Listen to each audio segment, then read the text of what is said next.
Oh, I thought maybe you had your hand up there. Well, I'm a little reluctant to share this, but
Folks, I hope this morning that nothing that I say or do is offensive. I'm going to speak pretty plainly because I think I have been reluctant to even approach some of these subjects because in some circles they're quite controversial.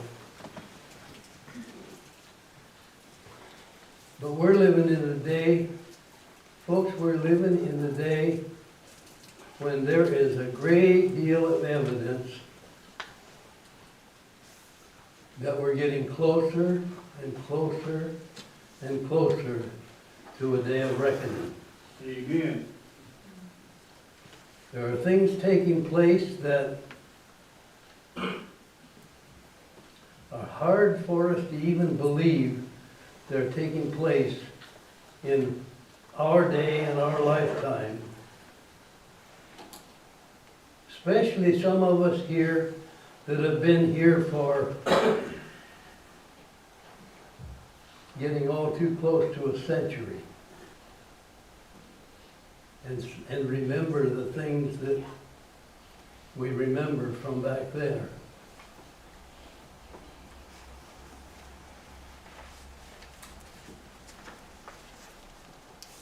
During the Second World War, the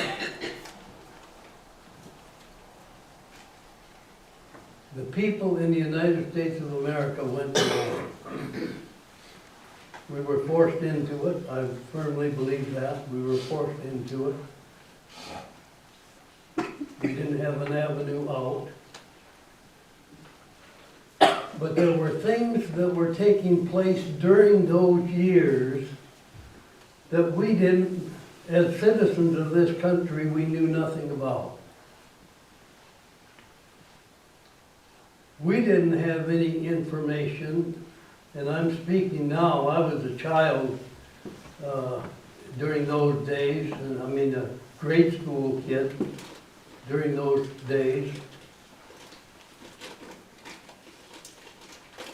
But we didn't know that there were Jewish people, for example, and Polish people, and different people from that part of the world that were being incarcerated, that were being herded in, stark naked and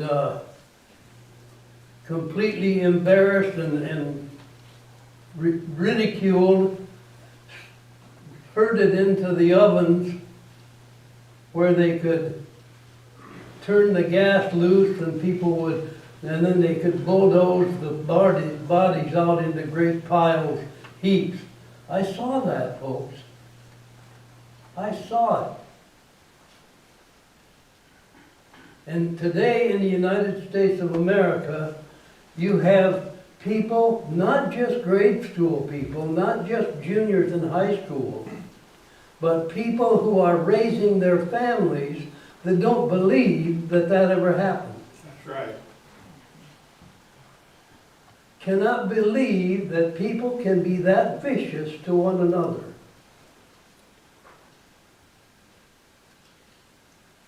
I don't want to see the people in my country, when they know that people are hurting somewhere else in the world in such fierce and terrible ways, and being totally abused and totally inhumanized. I don't want to see us sing our songs in church louder so we don't have to listen to the cries of the crowds of the carloads of people that are being driven past our church building while we're singing. Do you understand what I'm saying? Yes, amen. Come on, preach it now.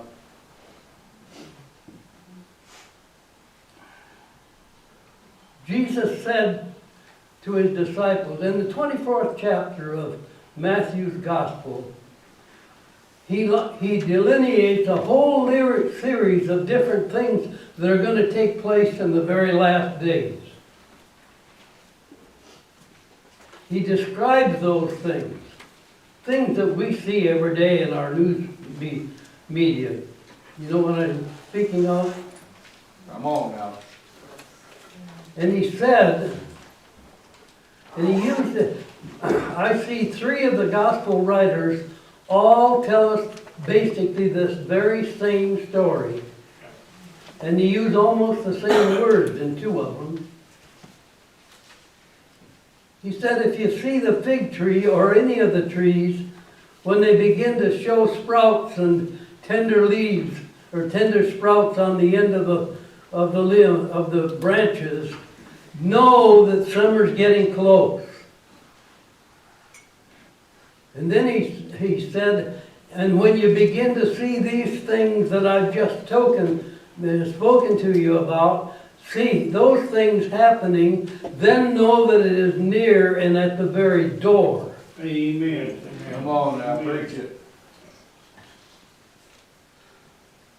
And I'm watching my country, a country that has stood for justice and peace and confidence for the earliest part of my life. I'm watching my country being preached to by hypocrites that are telling us that all these things that we're doing for you are good for you. Why? Amen. Don't Preach it, you believe it?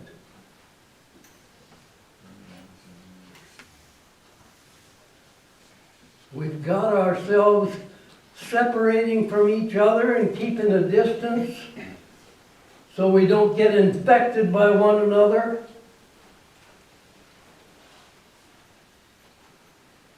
I've watched people, when I was in Fairbanks here just recently, I watched people driving around in their automobiles wearing a mask when they're all alone in there.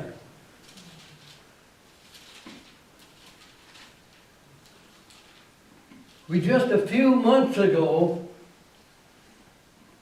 had an election in this country that I'm going to tell you flat out, you had to be, any third grader in school could see when they shut the election down the night before, and nobody was supposed to be counting any ballots during that night, those night hours. And the next morning, when the TV came on, the whole thing was changed completely when no votes were being counted. Can you explain that to me, folks? Amen. Amen. And yet the American people buy that stuff. Come on, preach it What now. is wrong with us? Right. We have no discernment whatsoever. God help us, folks. We're being fed a bill of goods that has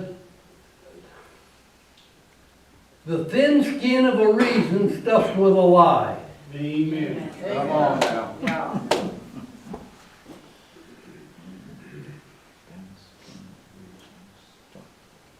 To me,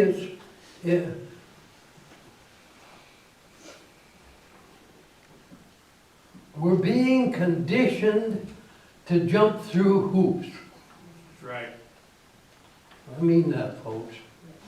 We're being conditioned to jump through the right hoops. And the more we get conditioned to that, the more we can be fed untruth and still jump through the hoops. Do you read that? Yes, amen. Our school system has been promoting this thing. Quite often we don't see it, we don't realize it. But it has been promoting this thing for the last 50 years or more. Yep. It was going on when I was a kid and I didn't realize it. And I haven't realized it for many, many years. A little bit here. It's like we're being treated like a frog that's put on the stove in a pan of cold water and then turn the heat up gradually. And we sit there and cook ourselves.